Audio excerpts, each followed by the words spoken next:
Bonjour à tous, nouvelle vidéo, on va traiter aujourd'hui de la guerre des prix qui sévit en Europe et de la place de l'agriculture française dans celle-ci. Si la vidéo vous plaît, n'oubliez pas de vous abonner et de mettre un pouce bleu et résultat, on enchaîne sur la vidéo. Alors, la situation de la France au sein de l'agriculture européenne est-elle en déclin? La réponse est non. La production stagne depuis la fin des années 90. A l'inverse, nos concurrents au sein de l'Europe, eux, ont vu une progression de leur production. Donc on n'est pas en déclin, mais on est effectivement rattrapé et de plus en plus concurrencé au sein de l'Europe. Nous ne sommes plus l'unique grenier, en tout cas, de celle-ci. Au début des années 2000, il est décidé de faire une montée en gamme généralisée de l'agriculture française. Pourquoi? Tout simplement parce qu'on se rend très bien compte qu'on ne pourra pas lutter en termes de coûts avec certains pays. Pour un exemple, le coût d'un salarié polonais est bien inférieur à celui d'un français, etc. Donc même si on avait des gains de productivité et tout, on sait qu'au bout d'un moment, on se fera bouffer si on cherche à jouer juste sur le prix. Donc on se crée ce qu'on appelle une rente de différenciation avec une montée en gamme qui a pour but d'avoir des produits plus qualitatifs mais avec une augmentation de qualité qui est bien supérieure à l'augmentation du prix, pour vous donner une idée très schématiquement. Il faut se rappeler que cette situation n'est pas forcément nouvelle. La raison, par exemple, de la création des quotas laitiers ou des quotas sucriers, c'était, on sait qu'on a une production qui va ne faire qu'augmenter au sein de l'Europe, etc. Ça a créé des crises au niveau du prix, et on a un problème, c'est que sans subvention de cette agriculture, le prix n'est pas compétitif sur les marchés internationaux. Donc résultat, on ne pourra pas les écouler, ce qui fait que ça va stagner sur le marché intérieur européen et que résultat, ça va entraîner des chocs réguliers, des crises, etc. La France a réussi, en tout cas son pari dans sa montée en gamme. L'OCDE le dit clairement, l'agriculture française est la plus qualitative au monde. Et le problème, parce que c'est aussi ce que nous dit l'OCDE, c'est que résultat, nous sommes devenus trop exigeants et que cette exigence, entre guillemets, fait que les produits seraient trop chers de base pour trouver leur place sur les marchés internationaux. Effectivement, on le sait tous, la qualité a un prix, et le problème, c'est que cette qualité n'est pas toujours valorisée par les acheteurs internationaux qui ne voient comme principal argument que le coût. Vous avez ici une comparaison. Alors pour vous donner une idée, en début des années 2000, vous imaginez une France à 27 États sans le Royaume-Uni. On représente 25% de la production. En 2010, si je sors le Royaume-Uni, nous sommes à 21. Et en 2020, c'est le graphique de droite. Bon là, résultat, le Royaume-Uni est déjà sorti, donc ça simplifie le truc. Vous êtes à 18. Donc on voit que notre part dans la production européenne, effectivement, a diminué. Pour vous donner des chiffres plus récents, si je vous donne 2021, on est tombé à 17. Si je vous donne 2022, on est tombé à 16% de la production européenne. Et si je vous donne les chiffres prévisionnels de 2023, nous tombons à 15% de la production européenne. Donc effectivement, ce mouvement s'accélère. On avait perdu 4% entre 2000 et 2010, on a perdu 3% entre 2010 et 2020, et on a perdu là par contre 3% en 3 ans. Vous avez une comparaison ici de certains secteurs. Alors vous voyez, je vous ai encadré certains secteurs pour que vous puissiez facilement les retrouver. Donc, par exemple, la betterave, on est passé de premier à deuxième producteur. La volaille, par exemple, on est passé de premier producteur à troisième producteur. Et alors, la pomme de terre, ce qui est assez drôle, c'est que le ministère a voulu, entre guillemets, dissimuler la perte de la première place. Et pour ça, nous a collé un premier exportateur mondial. Oui, c'est beau d'être premier exportateur mondial, mais on n'est plus le premier producteur européen. Alors pourquoi cette situation? On va regarder ça en détail et après je ferai deux cas d'études de deux secteurs principalement qui sont pour moi les plus représentatifs des problèmes en tout cas dans cette guerre des prix en Europe. Donc on vous parle souvent de charges plus élevées. On vous dit que l'agriculture française n'est pas compétitive. Là, par exemple, vous voyez dans le maraîchage, on vous prend les cas de l'Espagne et de l'Allemagne, comme quoi on serait 1,5 fois à 1,7 fois plus cher. On vous parle en dessous aussi, par exemple, de la différence de coût salarial qui peut représenter jusqu'à 10 centimes d'euros par kilo de porc entre la France et l'Allemagne dans les ateliers de découpe, qui pénalise nos producteurs, etc. On vous parle aussi en dessous du coût horaire qui a augmenté en France 2 fois plus rapidement qu'en Allemagne. Alors, on vous dit les fragilités structurelles. On vous parle donc de la fragilité de l'industrie agroalimentaire et de la faible structuration de certaines filières. Pour faire simple, l'industrie agroalimentaire française, elle fonctionne à peu près comme ça. La majorité des entreprises sont des TPE et des petites entreprises. Donc c'est le P de PME. Vous avez très peu d'entreprises de taille moyenne, donc qui est le M de PME, et vous avez des entreprises de taille nationale et multinationales. Le problème, c'est qu'on vous dit que ça freine la compétitivité hors prix des produits français, que la très forte atomisation des acteurs agricoles entrave l'effet d'investissement, que ça complexifie aussi les stratégies de conquête des marchés internationaux, etc. On a un recul de l'autofinancement pour les investissements. Bon, enfin, c'est comme dans la réalité. Vous vous dites que la TPE ou la petite entreprise, c'est vous. Vous vous mettez en couple ou en coloc, ça vous permet d'économiser de l'argent. Vous allez payer par exemple un loyer que vous allez diviser en deux quand vous êtes en couple. Ou alors votre abonnement par exemple sur la box, si vous êtes en coloc à 4, ça vous coûtera moins cher que si vous étiez tout seul, etc. C'est ce qu'on appelle les économies d'échelle. Les TPE et les petites entreprises ont une capacité moindre à faire des économies d'échelle. Résultat, ça affecte leur taux de marge, et donc ça affecte le fait d'accumuler de la trésorerie. Et là, c'est pareil, quand vous avez un riche et entre guillemets un pauvre, les deux vont emprunter à la banque. Le riche a en général eu la capacité d'épargner, donc c'est cette fameuse trésorerie pour les entreprises. Et du fait de cette épargne, il aura par exemple de meilleures conditions. Du fait aussi qu'il a un meilleur salaire, l'équivalent du chiffre d'affaires sur les entreprises, on sera aussi moins regardant. Comme vous le comprenez bien, c'est-à-dire que les TPE, les petites entreprises, il faut imaginer que c'est l'équivalent d'un smicard, qui essaye, entre guillemets, d'emprunter, mais même si on lui prête, on ne lui prêtera pas à des conditions avantageuses. Le problème, c'est que ça veut dire que ça va renchérir le coût de ce crédit. En fait, il aura à nouveau moins de trésorerie, et donc à nouveau ça va réduire ses capacités d'investissement, ou ça va affecter son taux de marge, etc. pour rester compétitif, et tout ça, ça vient greffer la compétitivité, ce qui in fine va finir par là aussi affecter la capacité de conquête des marchés internationaux, parce que pendant ce temps, vos adversaires, eux, vont investir, etc. pour, s'il faut, obtenir de meilleurs rendements, avec une amélioration de la productivité. Donc il faut bien comprendre que ça, c'est l'un des défauts de l'agroalimentaire français. Voilà. Vu que j'ai dit qu'on avait des grosses entreprises, le problème des grosses entreprises, c'est qu'elles ont tendance à filialiser.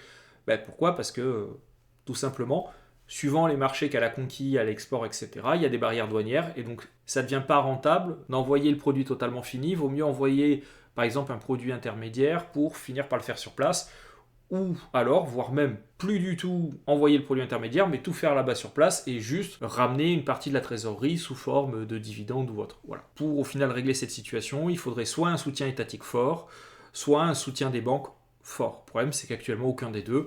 Donc le secteur français est effectivement fragilisé par cette situation. Alors les agriculteurs, récemment, vous l'avez sûrement beaucoup entendu, veulent être en capacité, en tout cas, de vivre de leur travail sans forcément recourir aux subventions, etc. Bien que c'est tout à leur honneur, c'est malheureusement un doux rêve.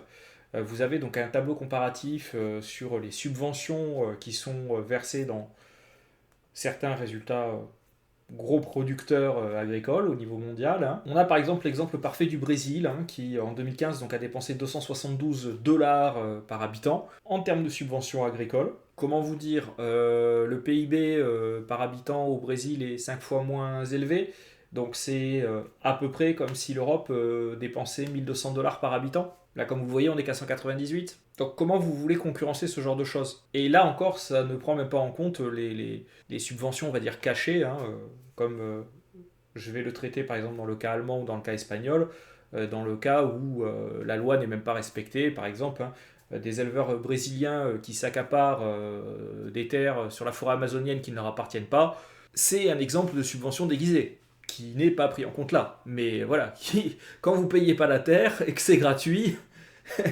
tout est plus facile.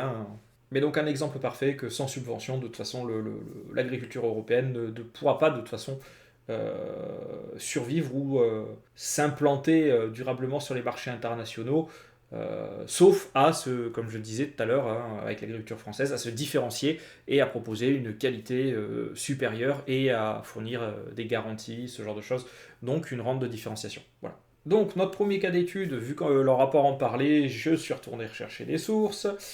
Donc on va parler du secteur de la découpe du porc en Allemagne. qui au final est un problème depuis plus d'une vingtaine d'années, ça a été largement documenté, donc si ça vous intéresse, vous pouvez toujours rechercher des sources, hein, vous trouverez largement de quoi faire. On vous dit donc que nous sommes plus chers et que nous avons un surcoût par kilo de porc découpé qui va jusqu'à 10 centimes. Il faut savoir que 80% du coût sur une découpe, ça vient des salaires. Donc l'Allemagne a trouvé la solution. Elle est partie chercher des employés dans les pays de l'Est. Elle les paye 3 à 7 euros, c'est toujours en vigueur aujourd'hui, hein, même si l'article date de 2011, donc ça n'a pas trop changé. Ils ont un nombre d'heures non déclarées aussi qui est phénoménal, c'est-à-dire que normalement ils sont censés faire à peu près 40 heures, la législation européenne les autorise avec heures sup à faire jusqu'à 48 heures. Dans les faits, ils en font plutôt 60 à 70. Bien sûr, vous vous doutez bien que la différence d'heures n'est pas déclarée, parce que s'il était déclaré, il serait un peu dans la merde. Hein. Comme vous le voyez, ça concerne jusqu'à 90% de la main-d'œuvre. Alors je vais prendre le cas le plus connu, et d'ailleurs il est revenu récemment sous les projecteurs, c'est le plus gros abattoir d'Allemagne qui a traité entre 30 et 50% de la production nationale de découpe, où au final, sur un seul site, il y a 6500 employés. Sur 6500 employés, il y a à peu près 6000 travailleurs venant des pays de l'Est. Il faut savoir que ces travailleurs, donc en plus d'être sous-payés, de faire des heures sup non déclarées, de travailler dans des conditions de sécurité, je ne vous en parle pas, sont logés sur place. Alors on pourrait dire c'est bien, ils sont logés sur place, donc résultat, bon, même s'ils sont payés moins cher, ils se retrouvent. Non, parce que le logement sur place, il faut qu'ils le payent en fait. Donc il faut se dire que de leur salaire, ils enlèvent 200 à 250 euros, et dans certains cas, ils se sont retrouvés jusqu'à 8 dans une pièce de 12 mètres carrés. Donc quand vous avez des esclaves, il est très très simple de pouvoir proposer des prix moins chers. On est donc là face à un cas de concurrence déloyale. D'ailleurs, vous voyez que la filière française a porté l'affaire devant les tribunaux. Hein. Il n'y a pas eu de changement depuis. En 2021, l'Allemagne a décidé de faire passer une nouvelle législation. Le but était de régulariser toute cette main-d'œuvre illégale, hein, parce que pour le coup, elle est illégale. Ils ont aussi voulu instaurer dans la loi un principe de visite minimum. Donc le taux de visite, si vous faites une moyenne, c'est d'à peu près un contrôle tous les 20 ans. On est d'accord, c'est pas comme ça qu'ils vont les choper. Mais au jour d'aujourd'hui, ce qu'il en est, c'est que moi, des sources syndicales allemandes que j'ai trouvées, en 2023, il n'y a eu aucun changement. C'est-à-dire que la loi est passée en 2021, parce que, comme je vous disais d'ailleurs, le gros abattoir est devenu un sujet brûlant, surtout pendant le Covid, parce que à 8, jusqu'à 8, en tout cas dans une pièce de 12 mètres carrés, quand vous dormez, forcément, c'est devenu un foyer épidémique très rapidement et énorme. Voilà un exemple de concurrence déloyale dans le lieu. Alors, pour le second cas, on va parler du parc national de Donana, qui se situe à côté de Séville. Vous avez la plus grosse zone de production en fait, de fraises d'Europe. Cette zone concentre 90% de la production de fraises espagnoles et 30% de toute la production européenne de fraises. Ce qui se passe, c'est que ça fait partie bien sûr de la fameuse mer de plastique d'Andalousie. Cette zone est très intéressante parce que, comme dans les autres zones d'exploitation maraîchère, on a bien sûr, comme en Allemagne, de l'exploitation. Alors là, bien sûr, vous avez de l'exploitation de personnel venu des pays de l'Est, mais plus majoritairement quand même du Maghreb. Des situations qui là aussi ont été largement documentées, donc je vous laisserai chercher, mais on est comme en Allemagne dans une situation d'esclavagisme, avec des gens qui des fois ne sont même pas payés ou qui font 60 heures par semaine, alors que l'appareil ne devrait pas dépasser 48, etc. Bon, on est dans une situation où c'est de l'esclavagisme moderne, il n'y a même plus de débat possible. Mais combiné à cet esclavagisme, il faut savoir que les exploitants sur place pompent depuis plus de 20 ans, parce que là aussi ça fait plus de 20 ans que ça dure, plus de 20 ans que tout le monde le sait, pompent illégalement en fait dans les nappes phréatiques qui sont reliées au parc et ont réussi quasiment à détruire le parc naturel, qui est une zone humide où des centaines de milliers d'oiseaux par exemple viennent se reproduire chaque année, etc. Des pans entiers du parc qui était une zone humide se sont asséchés. On a eu des zones qui se sont aridifiées, le nombre d'oiseaux qui a drastiquement diminué, et on a même eu le droit, parce que d'ailleurs il y a eu un accord entre l'État espagnol et la région Andalousie, mais je reviens juste après, au fait que certains exploitants se seraient appropriés des terres sur le territoire du parc naturel. Donc depuis plus de 2 ans, la région Andalousie négocie avec l'État central, etc. Au final, l'accord qui en est ressorti, il est simple, c'est-à-dire qu'on va proposer de l'argent à ces exploitants de fraises. On va leur donner de l'argent alors qu'en fait ils ont littéralement asséché toute la zone et pompé illégalement de l'eau dans les nappes. On va leur donner de l'argent, ils ont même refait le découpage du parc naturel du fait que certains se sont appropriés des territoires sur le parc naturel. On n'a pas encore eu la carte, mais ça promet d'être drôle. Et vous avez, résultat, des aides qui seront versées aux agriculteurs pour modifier leurs pratiques. Donc en gros, vous êtes en train de nous dire que pendant 20 ans, vous les avez laissés faire, ils sont dans l'illégalité totale, il y a de l'esclavagisme, enfin la totale, quoi, comme d'habitude. Et au bout de 20 ans, quand vous vous rendez compte que vraiment c'est trop la merde, vous leur proposez de l'argent pour s'en sortir tranquille. Si c'est pas de l'impunité, je sais pas ce que c'est, moi. Donc quand on a vu tout ça, vous, vous doutez bien qu'il est très compliqué de pouvoir être viable en termes de concurrence au niveau européen. Vous avez à droite l'évolution de la part des fruits et légumes français dans la consommation métropolitaine. C'est normal, quand vous êtes concurrencé par les 2 cas qu'on a vus par exemple précédemment. J'ai pris les fraises, mais j'aurais pu prendre autre chose, ça marchait pareil. Et à gauche, alors vous avez, c'est un rapport où on évoque grosso modo tous les contrôles qui ont été faits et tout ce qui a été analysé comme données. Et on se rend compte que quoi ?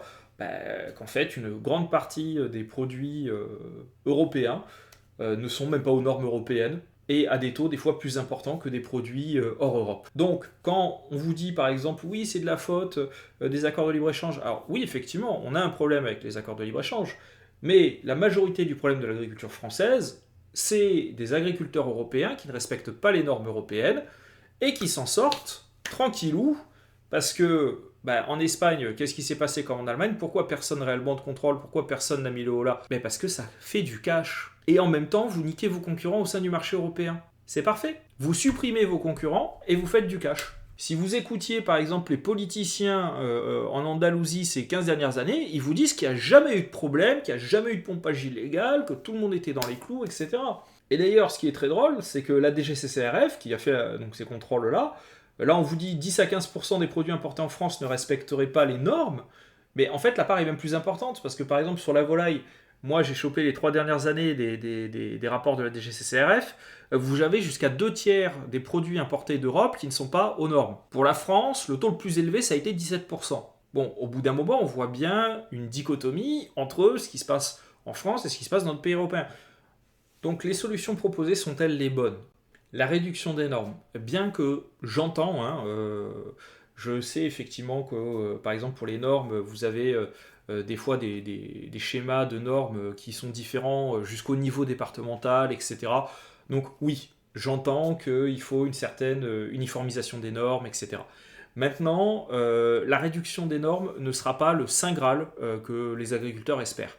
Tout simplement parce que je pourrais vous prendre plein d'exemples, je pourrais même d'ailleurs faire des vidéos sur les autres exemples, où le problème, c'est pas les normes françaises par rapport aux européennes, c'est que vous avez des concurrents qui ne respectent même pas les normes européennes et qui s'en sortent tranquilles. Le problème, il est là. La concurrence déloyale, elle est là. C'est-à-dire qu'à partir du moment où les lois européennes sont enfreintes, c'est la porte ouverte à n'importe quoi. Et on parle de normes, donc on parle par exemple production, etc. Mais le droit du travail, c'est la même chose. Quand vous avez des infractions en Allemagne sur le droit du travail ou en Espagne, etc., on est dans des situations similaires. C'est résultat une réduction des coûts pour l'entreprise en question, ce qui va leur permettre de proposer le produit à des prix inférieurs à ce qu'on pourra produire en France.